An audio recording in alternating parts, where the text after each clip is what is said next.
Assalamualaikum warahmatullahi taala wabarakatuh dan selamat pagi ya menjelang siang kalau di Makassar ini. Siang lebih baik karena kan memang kita tempatkan yang lebih eksklusif ya dan memang dibutuhkan beberapa penanganan yang secara komprehensif dan itu adalah keinginan daripada ibunya, bukan keinginan siapa-siapa yang punya hak terhadap anak yang masih belum dewasa adalah ibu kandungnya atau orang tuanya ya, kalau tidak ayah atau ibunya.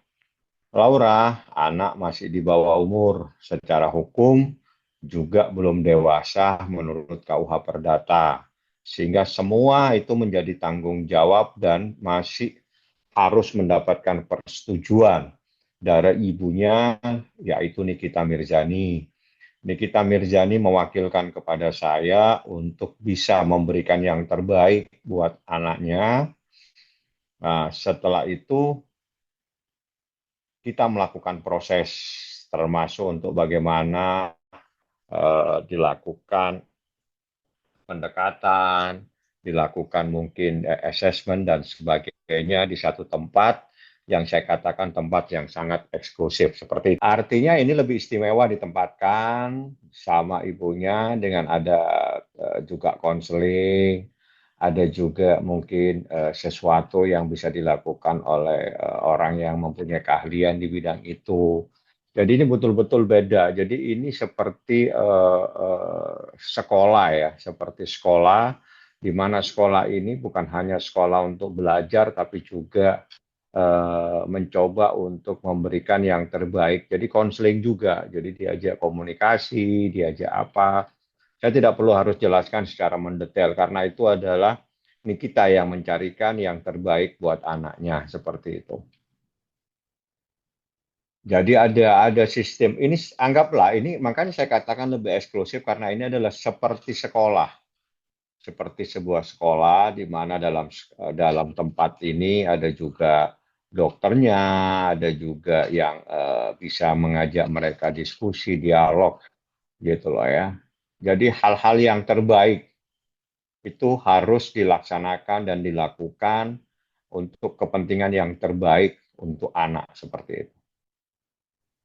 Saya dari Makassar, baru tadi malam datang dan tadi sudah mau ketemu dengan seseorang seperti itu aja. Jadi Bude ini sebetulnya sudah lama, jadi banyak orang nggak tahu. Jadi dia itu seperti kakak saya. Jadi kalau sudah seperti kakak saya kan juga seperti bagian dari Nikita. Jadi itu juga seperti kakaknya Nikita. Nah di dalam struktur kalau memang itu dia lebih tua kita panggil kakak, kalau nak karena dia adalah kita anggap kakak dan dianggap kakak sama Nikita maka itu adalah bude. Bude itu sebetulnya adalah tante karena itu kebiasaan aja jadi itu mungkin lebih lebih gampang dengan memanggil bude. Bude itu identik ya sama aja dengan tante, jadi orang yang lebih tua yang mempunyai kekerabatan baik karena persahabatan maupun sebagainya. Dari Bude inget ya, Bude itu kakak saya. Jadi kakak angkat saya. Jadi nggak ada yang tahu kecuali saya dan Nikita. Karena memang kita nggak mau nyampurin hal-hal yang bersifat privat ya. Dan itu adalah kebiasaan saya. Jadi saya minta Bude, Mbak turun lah, saya manggilnya Mbak ya. Mbak turun lah Mbak, ini tolong dibantu lah. Biar nanti ini kita telepon. Jadi ya udahlah, karena memang dia sudah terbiasa ya menghadapin anak, menghadapin bagaimana mendamaikan sesuatu. Saya manggilnya Mbak ya, tapi tidak perlu tahu namanya siapa. Ya, tapi dia itu harus dipanggil Bude kalau bertemu dengan Laura. Jadi ini Bude nak, gitu loh ya. Jadi nggak ada yang tahu. Yang tahu kan cuma saya, Niki, dan sudah lama ini. Cuma memang orangnya tidak mau muncul. Ya, cuma dia hanya monitor di saat tertentu dia telepon. Nah, gitu. Karena dia telepon saya, Mbak, Mbak turun lah. Saya bilang, coba Mbak eh, turun tangan, Mbak coba Mbak kan bisa tuh ngobrol sama Laura. Biar Mbak. Jadi Laura hanya bisa diajak ngobrol, diajak bicara dengan santai itu adalah sama budenya. Dan dia nurut sama budenya ini. Sekarang tidak ada yang dipercaya kecuali budenya dan mungkin nanti orang tuanya seperti itu.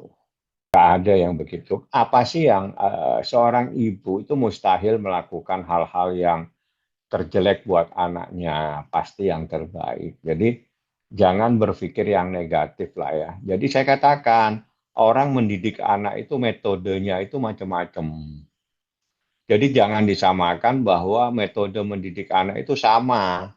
Seperti kita kalau minum kopi itu kopinya pasti hitam kan, ada juga kopi susu yang agak. Jadi nggak bisa seperti itu dong untuk menilai bahwa oh ini karena tidak pernah ditemuin berarti tidak sayang. Nah itu kan cara yang berpikir yang keliru. Seperti itu kan cara mendidik orang, ibu atau orang tua mendidik anaknya itu metodenya macam-macam. Kita juga tidak bisa mencampuri cara metode atau teknis dari orang tua untuk mendidik anaknya. Kalau kita masuk terlalu jauh berarti kita sudah mencampuri urusan pribadinya. Jadi nggak baik seperti itu. Jadi cara metode atau teknis dari orang tua untuk mendidik anaknya. Kalau kita masuk terlalu jauh berarti kita sudah mencampuri urusan pribadinya. Jadi nggak baik seperti itu. Yang jelas semua orang tua apalagi seorang ibu pasti akan melakukan yang terbaik buat anaknya. Nanti Anda lihat aja seperti ini. Buktinya, Laura itu, Laura itu ikut sama kita. Laura itu mau setelah kita jelaskan. Dan dia sudah manggil Mimi. Bukan lagi manggil-manggil dengan nama itu. Itu pun karena dinasehati sama budenya, dinasehati, nak begini, dan seterusnya. Nah, itu kan saya ada di rumah sakit. Jadi saya ulangi kembali lagi. Jadi semua itu karena saya yang bermohon kepada kepolisian bahwa ini anak masih di bawah umur. Jadi sesuai dengan Undang-Undang Perlindungan Anak, dia belum 18 tahun, berarti dia kategorinya anak. Sesuai dengan KUH Perdata, dia belum dewasa. Maka semua perbuatannya itu belum bisa dilakukan, melakukan perbuatan hukum kecuali atas persetujuan ibunya. Jadi apapun itu menjadi tidak sah tanpa persetujuan ibunya. Lah ibunya ada, ibunya ingin yang terbaik. Jadi saya meminta pada kepolisian, kita ada tempat nih yang lebih komprehensif, yang lebih eksklusif, yang bisa membuat dia lebih tenang. Nah, disitulah kita berkomunikasi dengan penyidik yang diwakili oleh Ibu Citra selaku Kanit. Setelah itu saya telepon budenya, Mbak, sampean turun. Nanti saya telepon Niki kan biar telepon Mbak sendiri. Teleponlah mereka. Akhirnya Mbak turun. Budenya itu langsung turun ke rumah sakit. Ada saya, ada budenya, ada Ibu Kanit, ada 3 penyidik bersama-sama. Ada dari unit PPA yang sebelumnya. Habis itu ada 4 orang yang dipercaya sama Niki untuk Laura ada di situ untuk sekolah. Ini sebetulnya sekolah. Jadi saya katakan lebih eksklusif ini adalah sebuah tempat untuk sekolah. Nah, sekolah ini kan macam-macam. Seperti itu ya.